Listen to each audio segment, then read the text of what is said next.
que me voy a morir amándote, amándote, amándote.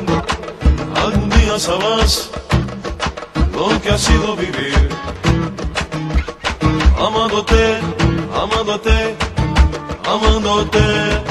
Y fue así que me dijo: no te enamores de nadie, no te enamores de nadie. Me dijo: no te enamores de nadie, mi vida, mi amor. Fue así que me dijo: no te enamores de nadie, no te enamores de nadie. Me dijo: no te enamores de nadie, mi vida. Y aquí estamos en un nuevo bloque de 678. Vamos a retomar un poco los temas. Ya la tengo a la Amazona, no la veo. Sobre esto de las estrategias. ¿A la Amazona o la Amazona? No se entendió. No, Amazona ya sería un fenómeno. Por eso, Mujer Amazona sería un fenómeno. Querido, Sobre... ¿de qué querés que te hable? Queríamos hablar. De Tarzán. ¿Es verdad que hay una tribu de Amazonas? Dispersa. ¿Es verdad que viven en una isla todas las Amazonas? Eso dice.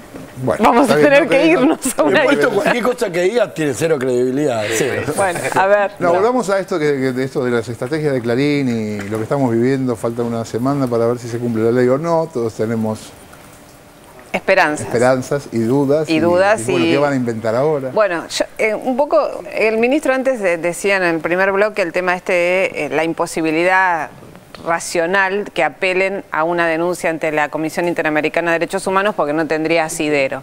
Ahora, la verdad que teniendo en cuenta lo que hicieron en la denuncia que presentaron en la que nos involucraban a nosotros, yo creo que puede inventar cualquier cosa que nos parezca descabellada y que tampoco pareciera a primera instancia, de primera vista, muy racional, que digamos. Un accidente. Que parezca un accidente, más o menos. Así que yo no descartaría ningún tipo de estrategia en ese sentido. Es evidente que ellos quieren apelar a instalarlo internacionalmente como que hubiese una violación de justicia en la Argentina para darle algún sustento a una ley que en definitiva lo que apunta es a la democratización del mercado de servicios de comunicación audiovisual. Digamos, en ningún lugar del mundo, ni siquiera en el capitalismo más salvaje, se puede defender con argumentos que un grupo tenga un manejo oligopólico del mercado. Esto es así en cualquier sociedad capitalista, y máxime si se trata nada más y nada menos que de el relato de lo simbólico, de lo que también define en términos teóricos Norma Morandini y que lamentablemente no quiere explicitar cuando se trata de apuntar a lo que viola directamente un grupo económico que maneja la comunicación en la Argentina. Entonces me parece que yo no desecharía ninguna estrategia. También está pendiente, digamos, la Corte fue enfática en rechazar la ampliación de la cautelar que planteó Clarín para que no corra el 7 de diciembre como espada de Damocles para la adecuación. Está pendiente igualmente una resolución de la Cámara en ese sentido, que con el nombramiento de los 2 jueces subrogantes se conformaría y tendría tiempo si quisiera. Es muy raro que lo haga, pero no está fuera de lo posible. Y por otro lado hay que ver, bueno, ¿qué pasa el 7 de diciembre si todos los otros grupos comunicacionales que están excedidos también en la cantidad de licencias, en los límites que establece la ley, si se van a presentar el plan ante la autoridad de aplicación, lo cual dejaría en evidente offside al grupo Clarín, ¿no? Claro. Entonces creo que faltan muchas cosas y lo concreto es que acá si sirvió para algo esto hasta ahora es para desenmascarar cómo se maneja una corporación, las influencias que tiene y lo permeable que es el Poder Judicial, muchas veces, muchos representantes de ese Poder Judicial, al Poder Corporativo. Sí, yo quería volver al tape que vimos en el último bloque sobre las mentiras de Clarín y sobre un poquito el papel que juega este programa, que están queriendo decir que es una cosa y en realidad yo creo que es otra. Yo creo que este programa ha jugado un papel absolutamente central, sobre todo en el 2009-2010, en desmontar esas operaciones cuando no existía ninguna herramienta para desmontarla, y no era que eran menos mentiras las que decían hace 4 años, se han ido enloqueciendo y se han ido disparatando y cada vez son más bestiales, pero no es que empezaron a mentir antes de ayer.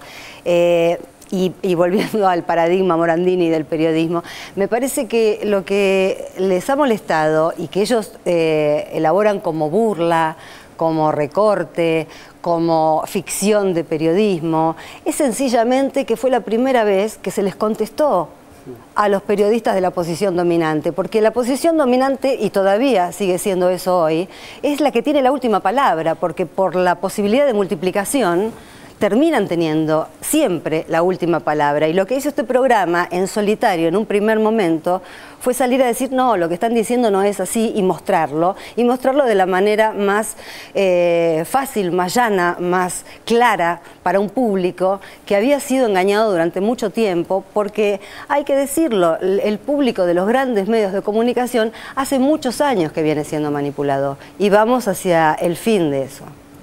Vamos a ver un informe que tiene que ver con la juventud del PRO,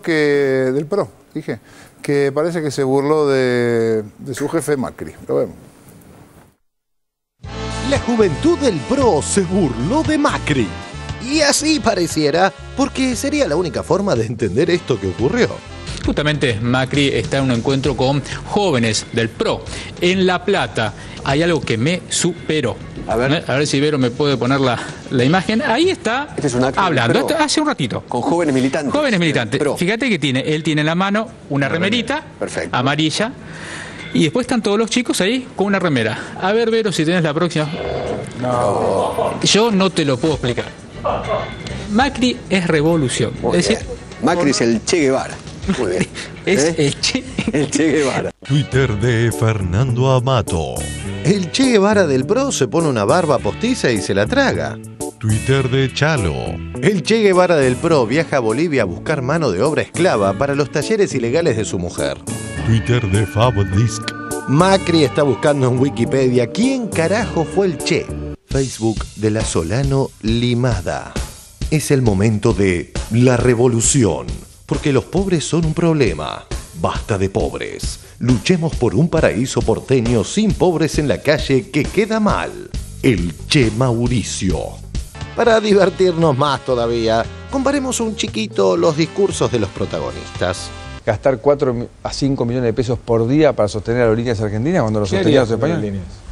Pero jamás lo hubiese estatizado. No, ¿qué harías? Uy. ¿Privatizarla? Obviamente. La Revolución Cubana, las últimas medidas han sido en el orden de relaciones internacionales, la nacionalización de las compañías norteamericanas. ¿Qué más reprivatizarías?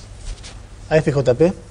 También, por supuesto. Acaben con cosas simbólicas que han sido un despilfarro. Es decir, lo que usted quiere es que achiquen el gasto. Por supuesto. No se puede confiar en el imperialismo, pero ni tantito así. Nada. En relación al jefe de gobierno, en Clarín Espectáculos, que siempre levantan cualquier pavada de cualquier famoso, se olvidaron de poner las declaraciones del cuñado de Macri, Alejandro Aguada, en C5N. Mi infancia y adolescencia fue en la peor Argentina. Década del 60, yo con los bastones largos tenía 6 años. Y después vino la tragedia de los 70. En esa Argentina, yo como niño y adolescente, yo no podía preguntarme absolutamente nada. ¿Y era una familia politizada toda esta situación que era la coyuntura argentina de tu infancia? ¿Se hablaba en la casa? No, de política no, sí puedo decirte, y esto lo digo con tristeza, pero una familia conservadora de derecha. Digamos que cuando llegó la dictadura en tu casa sintieron cierto alivio. También. ¿Tu madre participó del 8N? Mi madre estuvo toda la familia de mi madre en el 8N. ¿Toda la familia de tu madre o toda la familia tuya? No, mi familia es mi hija. Ah, solamente. ¿Y tu madre? Mi madre, que la amo mucho. ¿Y tus hermanos ya no? No, cada uno tiene su familia, yo tengo la mía. ¿Votarías a Mauricio Macri? De ninguna manera. Estoy muy lejos de eso. Había una serie que se llamaba Mi Cuñado, y su cuñado, Aguada, dijo un domingo en un programa que no lo votaría. Yo me casé con la hermana, ¿no? Okay. Hay tensiones como en toda familia, pero por suerte el resto de los hermanos están todos muy linda familia, muy linda familia. Y si viene y te dice, mira, tengo este plan de gobierno, te habla, te convence. Yo escuché, Yo escuché. Ah, y justamente por eso no lo votarías. No, de ninguna. Pero yo a Mauricio Macri le conozco las intenciones desde hace 20 años. Siguió el mismo camino que Berlusconi. Abrazó a la dictadura militar y abrazó al menemismo. Bueno, no tiene medios, ¿no? Berlusconi sí tenía medios. Tenés razón, pero bueno, Es en este momento tiene unos medios asociados, me da la sensación. ¿Y hoy cómo ves la Argentina? ¿Te involucrás en lo que pasa? Entiendo yo que hay una intención de repartir mejor la torta. Este país está yendo hacia ese país en el que yo quiero vivir, con enormes dificultades y con, desde mi punto de vista, furibundos intereses que ponen piedras en el camino.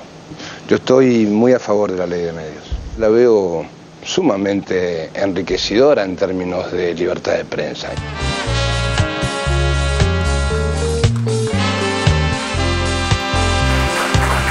Bueno, interesante. ¿Por qué crees que la juventud del PRO se hace una remera con el Che Macri? Yo creo que hay razones que son muy fuertes y muy pesadas. Primero, es un muchacho de doble apellido, ya nos gusta, Guevara de la Serna. Y es profesional, médico, no ejerció, pero es profesional y eso también está muy bien. Tercero, no ejerció en la Argentina el revolucionarismo, eso está mucho mejor. Cuarto, está muerto, vamos todavía. Y quinto, no es peronista, ¿cómo no va a ser un ídolo para todos ellos? Jugaba al rugby. Es así que, perdón, me había olvidado de eso. 6 razones, absolutamente claras. Sí, sí. ¿Dante? Sí, bueno, pensaba...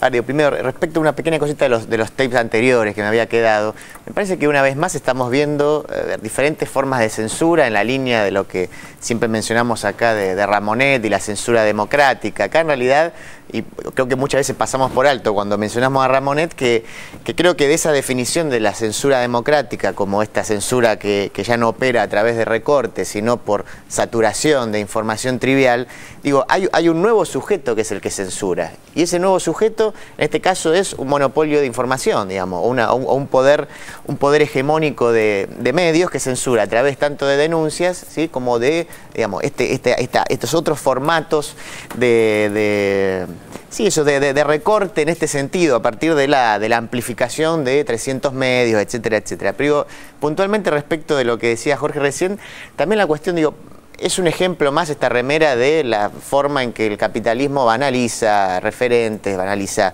ideales, etcétera. Pero además, creo yo, es falsa la remera, es falsa ese simbolismo, porque la idea de revolución supone la instauración de un tiempo cero. Cuando hay revoluciones, por ejemplo, ¿qué es lo primero que pasa cuando hay una revolución? Se cambia el calendario, empieza la historia de nuevo, ¿no? Y justamente en el caso de Macri no hay revolución porque, a ver, él tiene un antecedente inmediato, que son los años 90 y es el neoliberalismo. Él no quiere empezar nada de nuevo, él quiere volver a lo que ya hemos pasado, ¿no? Entonces, en ese sentido me parece que la remera, además de burlona... Claro. Es una elaboración excesiva. Una bicicenda hace los 90. Bueno, es verdad, eso sí, eso es Me nuevo. parece que es una elaboración excesiva. Realmente yo no creo que ninguno de ellos tenga un pensamiento que vaya más allá de lo del pobre Durán Barba, que algunos jugadores se le quedaron en la cancha. Digo, me parece que le cayeron de la cancha. La otra cosa, digo, que creo que hay que recordar es que esta ley, el objetivo de la ley de medios también, tiene que ver con una cosa también mucho más profunda, y es el cambio de paradigma de lo comunicacional, que pasa de abandonar la idea de un mercado de la comunicación para pensar la comunicación como un derecho humano. Ni siquiera por ese lado van a poder acudir a la CIDH, ¿no? Pero esa es la base del tema. Claro. ¿Cintia? Quería relacionar la visita del ministro Lac con la Ciudad de Buenos Aires y lo que pasó con la investigación criminológica de campo que presentó la Corte Suprema, el equipo de Raúl Zaffaroni, sobre por qué muere la gente en la Ciudad de Buenos Aires y dónde muere y en qué condiciones. Lo hago muy breve, en otro momento si quieren lo profundizamos, pero son sorprendentes los datos y Macri tiene la oportunidad de hacer una revolución, porque el dato concreto es este: en los barrios más ricos de la Ciudad de Buenos Aires, de clase media y clase alta, el índice de homicidios dolosos, o sea, aquellos cometidos en una situación ilícita, tiene índices europeos. O sea, la gente se muere, el delito, el homicidio en ocasión de robo bajó y bajó mucho más en los barrios pudientes de la Ciudad de Buenos Aires. ¿Dónde subió la muerte un tanto por ciento? Y es lógico que no es grato hablar de estadística, pero es necesario para hacer prevención en las villas de emergencia. La gente en la Ciudad de Buenos Aires, en la ciudad que gobierna el jefe Mauricio Macri, muere más en las villas. Con lo cual, la primera mirada que podemos dar sobre esto es que si Mauricio Macri ejerce la revolución de urbanizar las villas, la gente va a morir menos. Vamos a las efemérides recientes. A ver qué tenemos. Efemérides recientes. 1 de diciembre de 2011. Slotoviazda muestra un informe donde Argentina queda bien parada. Esto irrita a su compañero Tenenbaum, que termina diciendo cualquier cosa. Naciones Unidas elabora un índice más complejo que uno que tenga en cuenta solamente cuánto produce un país, que se conoce como el Índice de Desarrollo Humano. Por supuesto que toma en cuenta la producción de un país, pero además considera cuál es el nivel de la educación de ese país, cuál es el nivel de la salud y qué está sucediendo con la problemática de la pobreza. Si uno se para el cursor sobre la Argentina, ahí aparece que Argentina tiene un índice de desarrollo humano de 0,797. Lo interesante es decir, de 0 a 1 está bastante bien posicionada. Los países azul oscuro son considerados países de muy alto desarrollo. Primer dato a considerar, ¿no? Argentina es considerado por Naciones Unidas como uno de los 47 países de muy alto desarrollo. ¿Sabes que Está Argentina, sí. Yo sigo hace muchos años este mapa y siempre me sorprendió que aún en los peores momentos, 2001, 2002, las Naciones Unidas también lo consideraban de muy alto desarrollo. No, en 2001 no. Bueno, en 2005. A partir de 2006. A partir de 2006 Argentina es considerado país de muy alto desarrollo. 29 de noviembre de 2008. Por esos días fue anunciada la estatización de las AFJP. El diario defensor de las corporaciones La Nación puso el grito en el cielo. Diario La Nación del 23 de noviembre de 2008. Los lectores de lanación.com rechazaron la estatización de las AFJP. La Nación del mismo día. La angustia une a 11.000 empleados de las AFJP. Y La Nación del mismo día. Imparable ola de renacionalizaciones. La Nación del mismo día. Con un pie en otras 40 compañías. La eliminación de la jubilación privada permitirá al gobierno ser accionista de empresas líderes. 1 de diciembre de 2011. Chávez muestra su sensibilidad al pintar un cuadro de Néstor. Me preguntó Cristina, ¿qué estás haciendo? Le dije, estoy pintando un cuadro. Entonces me dijo, ¿por qué no me pintas un cuadro? Dije, bueno, te lo pinto, pues. Ustedes perdonan lo malo, pero le puse mi alma. Es el mejor cuadro que he pintado en mi vida, te lo juro.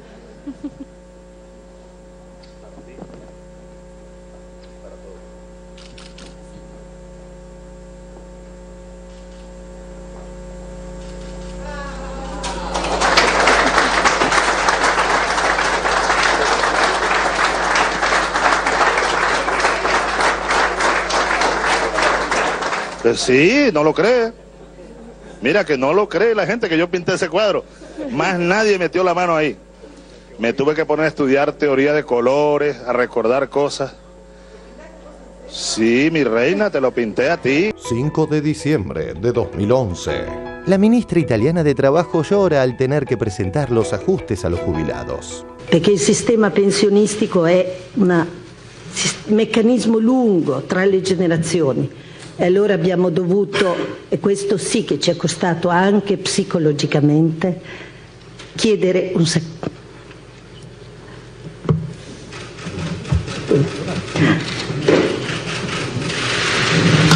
Credo che stesse per dire sacrificio, come avete capito.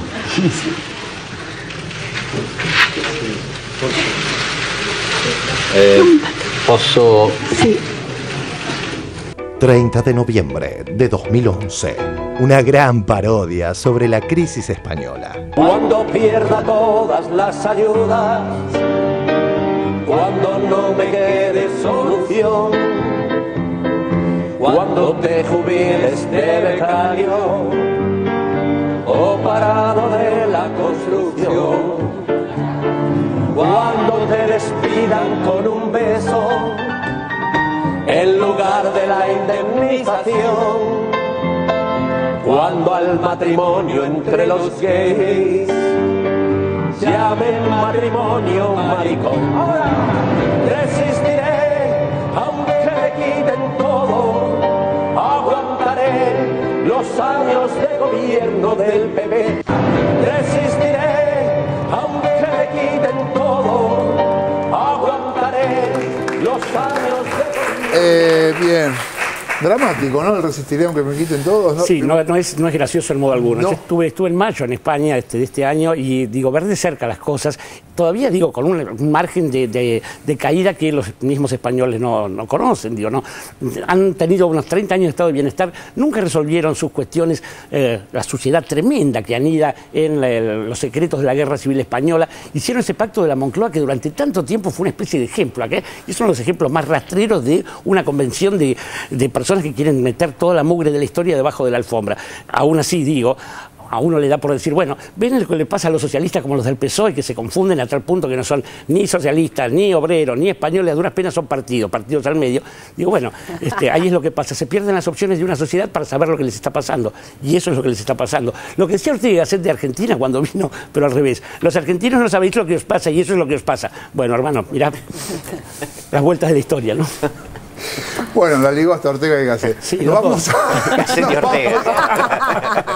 Vamos a un corte y ya venimos con más 678. Lucy sin culpa la remera de Guevara y displicencia de entrevero y maldad. Ya te cansaste de tratarnos como idiotas y no miras por dónde vas. Y la vida